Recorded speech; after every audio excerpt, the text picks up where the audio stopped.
untuk memenuhi tugas mata kuliah saya, yaitu Bahasa Indonesia. Berikut penjelasannya. Penulisan kata terbagi menjadi 11 bagian, yaitu yang pertama kata dasar, yang kedua kata berimbuhan, yang ketiga bentuk ulang, yang keempat gabungan kata, yang kelima pemenggalan kata, yang keenam kata depan, yang ketujuh partikel, yang kedelapan singkatan dan akronim, yang kesembilan angka dan bilangan, yang kesepuluh kata ganti ku, kau, ku, mu, dan nya, yang kesebelas kata sandang si dan sang. Saya akan menjelaskan pengertian dari ke-11 bagian penulisan kata tersebut. Yang pertama, kata dasar. Kata dasar adalah kata yang menjadi dasar bentukan kata yang lebih besar. Contohnya, dalam bahasa Indonesia, jual adalah kata dasar dari jualan, sedangkan jualan selanjutnya dapat menjadi bentuk dasar dari berjualan. Yang ketiga, kata berimbuhan. Kata berimbuhan adalah kata-kata dasar yang mendapatkan imbuhan yang berupa awalan, akhiran, sisipan, dan awalan akhiran. Imbuhan sendiri berfungsi untuk menambahkan arti atau maksud dari kata-kata dasar yang diberi imbuhan. Contohnya, Widya adalah seorang pelajar. Yang ketiga, bentuk ulang adalah bentuk kata yang diperoleh melalui proses reduplikasi atau pengulangan, baik secara keseluruhan, sebagian, maupun perubahan. Pengulangan dapat dilakukan terhadap kata dasar seperti kata berimbuhan maupun kata gabung. Yang keempat, gabungan kata. Ditulis secara serangkai jika sudah dipadu. Aturan terakhir penulisan gabungan adalah penulisannya secara serangkai jika gabungan kata sudah dipadukan.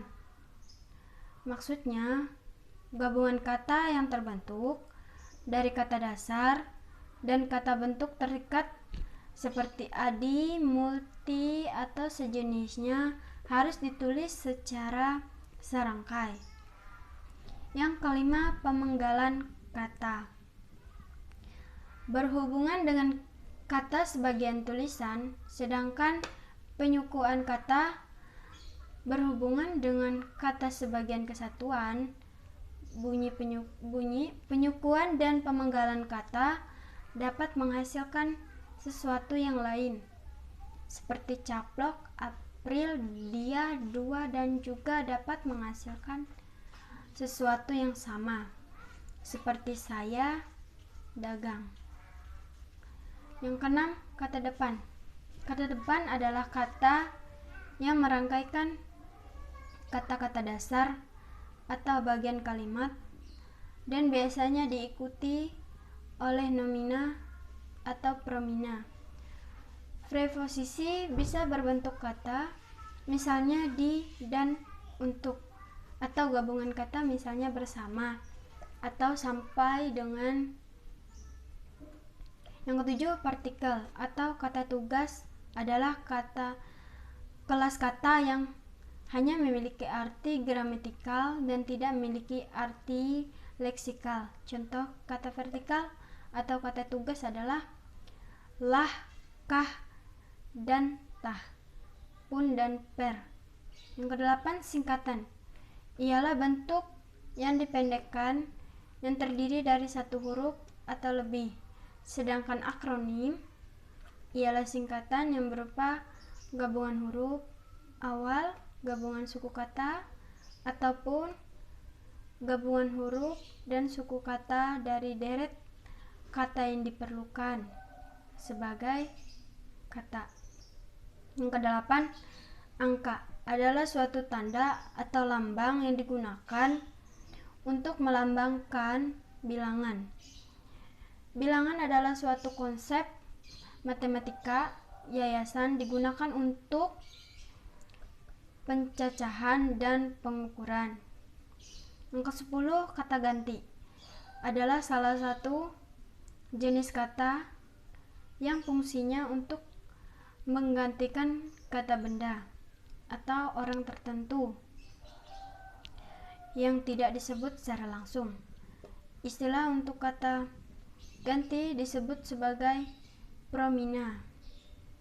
Yang ke-11, kata sandang atau artikel adalah kata yang tidak memiliki arti tapi menjelaskan nomina atau kata benda. Contohnya adalah si, sang, dan kaum.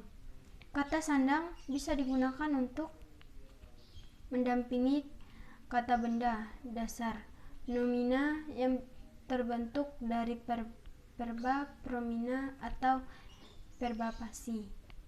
Sekian penjelasan saya. Sekian dan terima kasih.